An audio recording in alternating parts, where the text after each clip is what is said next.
Bom dia, você está comigo aqui no Papo Monoteísta e no projeto Leitura do livro Guia dos Perplexos. Muito bem-vindo!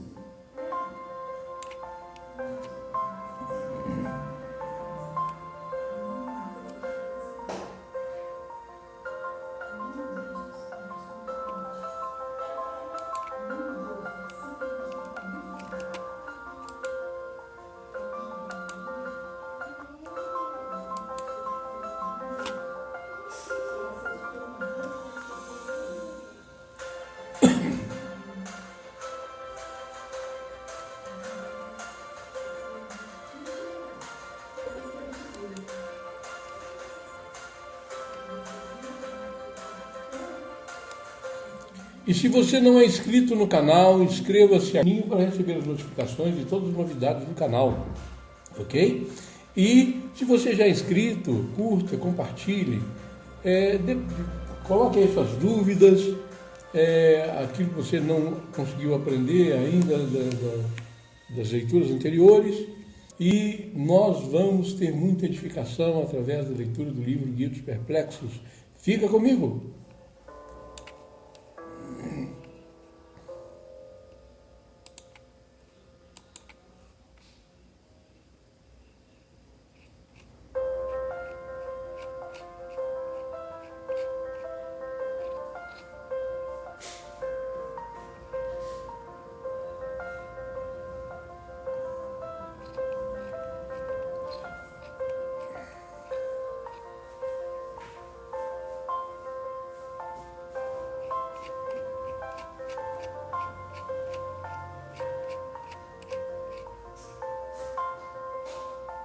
No fundo, hoje, nós temos o Wendy Brandan. É uma música de fundo bem divertida, uma música alegre agora para Hanukkah, né? Nós estamos aí acompanhando, né? Ele Brandan. Então, vamos dar então início assim aos a nossa leitura do livro Guia dos Perplexos. Nós estamos aí no capítulo 57, a página é 224, e nós vamos fazer o início da nossa leitura. Então, Iu Lerazon Inrefi Vergayon Libi Lefaneha Adonai Tsuri, digo ali, que é o Salmos 19:15. Possam as palavras da minha boca e a prece do meu coração serem aceitas por ti, ó Eterno, minha rocha, meu Redentor, e que todos nós possamos desfrutar e aprender mais uma vez daquilo que o Senhor tem para nós através do livro Guia dos Perplexos.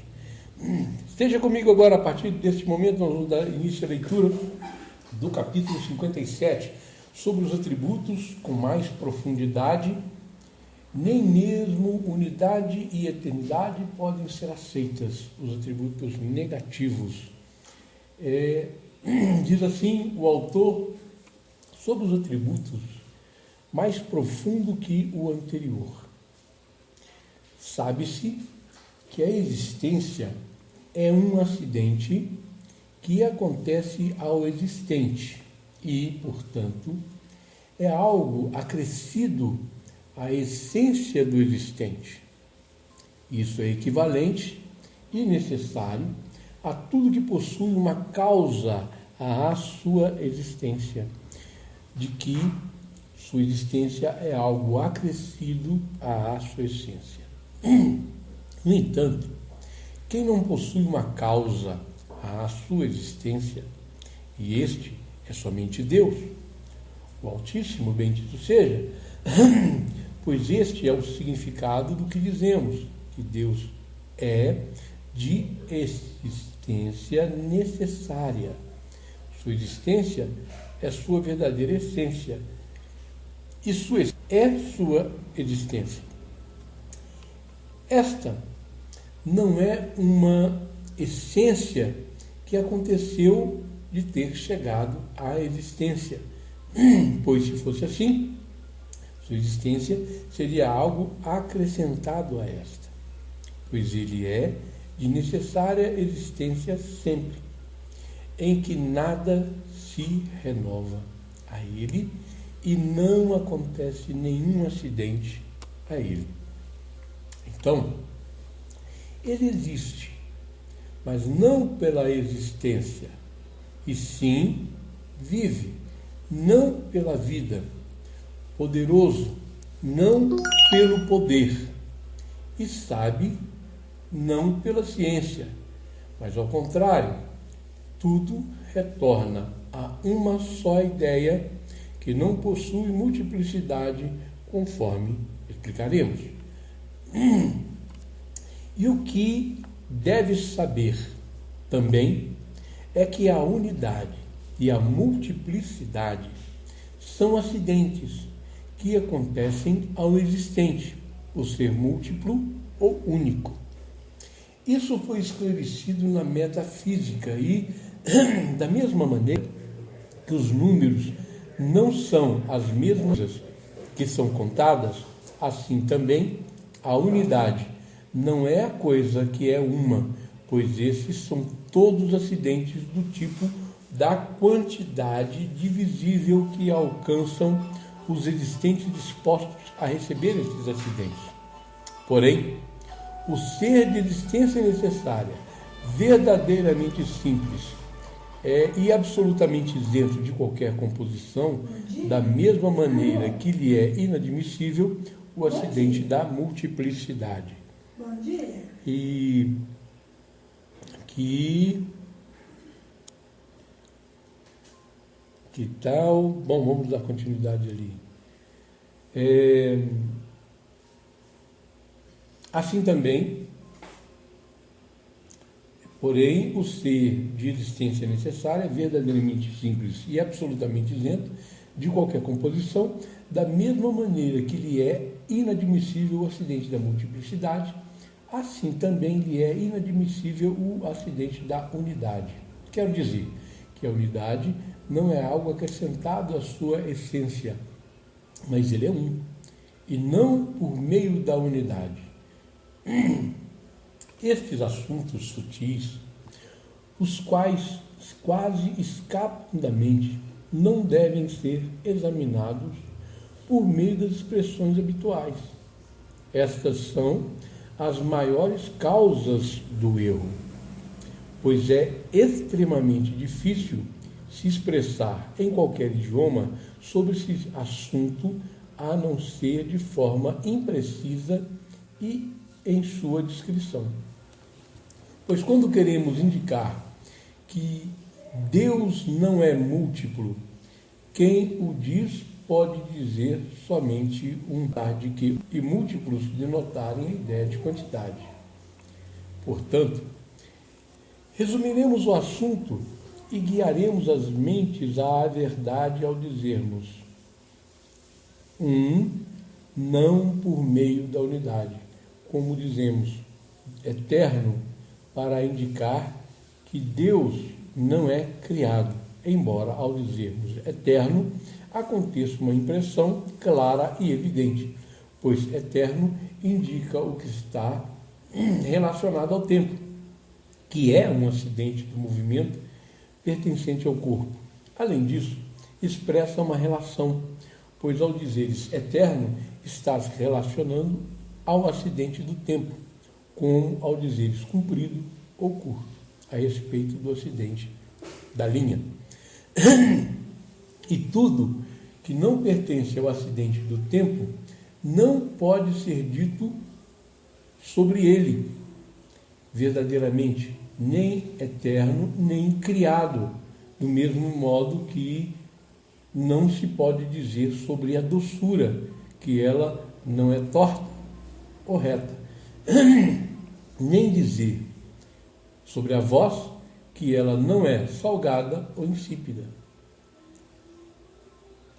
Essas coisas não são obscuras a quem está habituado a compreender os assuntos em sua realidade e que os examina de maneira que a inteligência o saiba por meio da abstração, por meio da generalização que as palavras indicam. Portanto, tudo o que é encontrado nos livros sagrados, que descrevem Deus como primeiro e último, é como se o descrevessem como sendo dotado de olhos e ouvidos. A intenção disto é que Deus não está sujeito à mudança e que absolutamente nada renova nele, de nenhuma forma, e não que Deus esteja submetido ao tempo, de modo que exista qualquer analogia entre ele e outras coisas no tempo, ou que seja o primeiro e o último.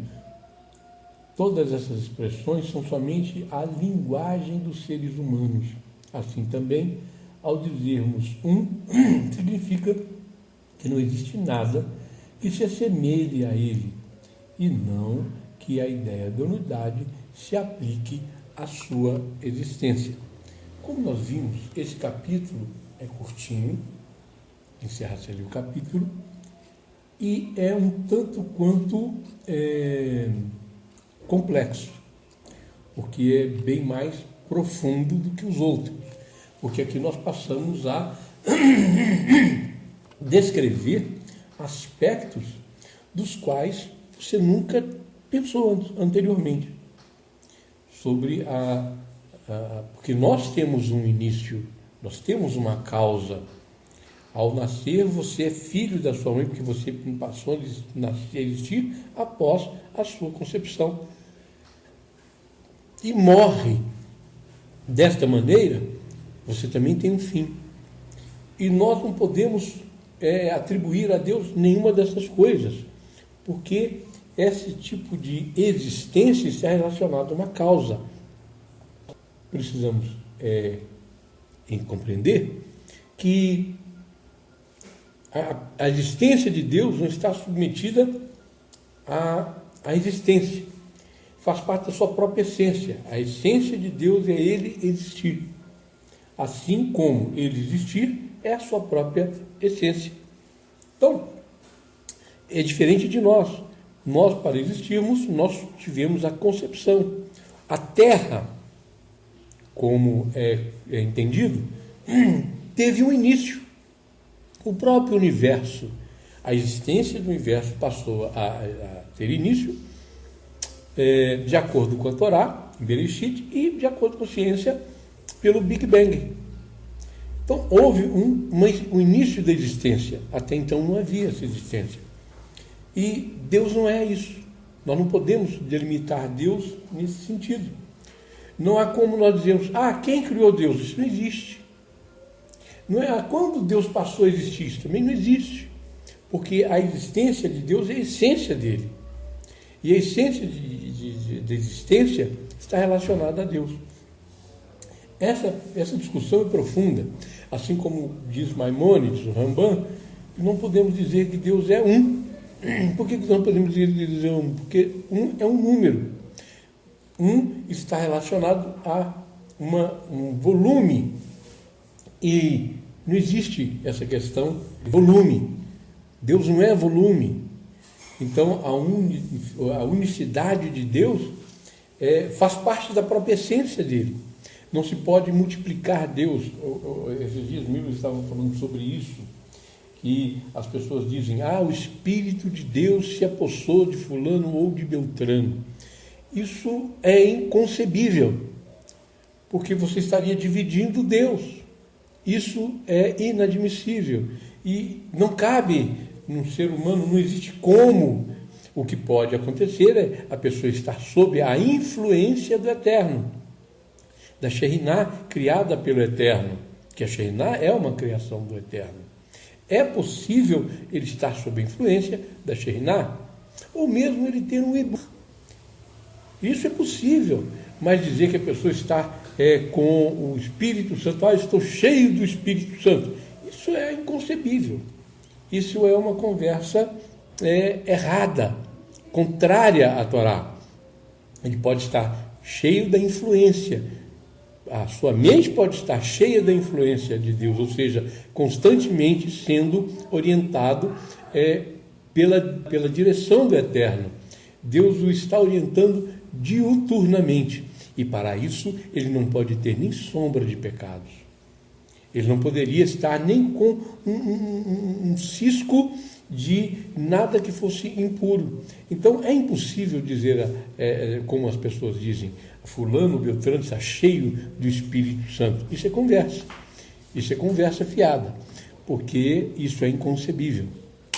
Não existe como se fazer divisão. E Deus não está dividido em 3, em 2, em 10. Isso não existe. Isso é completamente inconcebível. E as pessoas podem dizer o que pretendem, o que desejam dizer, só que de toda maneira que eles quiserem dizer, eles sempre vão esbarrar na questão dessa emanência. A existência de Deus e a sua essência não estão submetidas à unidade, não estão submetidas a volume, não estão submetidos à distância. Então, não se pode dizer Deus é inconcebível. Nós estamos em Deus. Deus contém tudo, mas Deus não pode ser contido. Isso é matemática simples. Então, nós precisamos de compreender que a existência do Eterno está diretamente relacionada à sua existência, sua essência. E assim nós vamos chegando ao final desse curto capítulo. Recomendo que ouça novamente, leia, se possível, o PDF ou o próprio livro. Você com certeza conseguirá compreender melhor. Se não compreender melhor, mande para mim seu questionamento para nós respondermos e nós discutirmos juntos para haver um maior entendimento. Até então, eu agradeço a você por ter estado comigo até nesse momento aqui na leitura do livro Guia dos Perplexos. Se você não é inscrito, inscreva-se no canal. Se você já é inscrito, então você vai compartilhar, vai divulgar, vai deixar o seu like. Coloque o dedo aí no like, compartilhe, divulgue, curta, para que o canal seja indicado para outras pessoas durante esse tempo que nós estamos juntos, né?